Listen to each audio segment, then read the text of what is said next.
weekend or a vacation, or maybe even just a couple of late night outs. If that's the case, I'm here to help. I'm Catherine Govea, certified pediatric sleep consultant and founder of Cloud9 Sleep Consulting. And today we're going to dive into how to do a reboot when bedtime seems to be going sideways. The first thing that I think is really important when you're coming off a vacation or a long weekend or something like that is to go back to basics.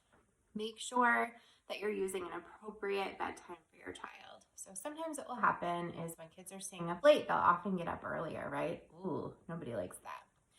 If they're getting up earlier, you're going to need to put them to bed earlier too. So think about a 12-hour day and a 12-hour night. I wouldn't expect most kids to maintain more than 12 hours worth of sleep overnight. So that's a good starting place. Plan bedtime then. I know it might sound super early, but what we know is that when we use an early bedtime as a temporary rescue measure, often kids will sleep later the very next day. So do that. Second thing that I think is really helpful is using an Epsom salt bath before bed. 20 to 30 minutes before bed.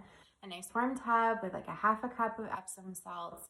Epsom salts are filled with magnesium, and magnesium is a mineral that our bodies need to produce melatonin. That's that fabulous sleepy hormone that we hear so much about and that our bodies need in order to feel sleepy and tired at bedtime. So fill a nice warm tub, half cup of Epsom salts, let your kid swim around like a little fishy in there for a while, and then go through your regular bedtime routine. And that's the third piece of this, right? We need to have a nice, calm, consistent, soothing bedtime routine.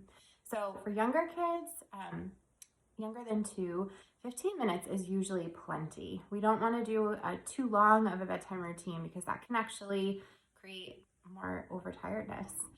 But 15 minutes is usually good for the younger crowd. If you have a toddler, an older toddler, a preschooler, or school-age child, sometimes they need up to 30 minutes of a wind-down routine before they're going to be ready for bed.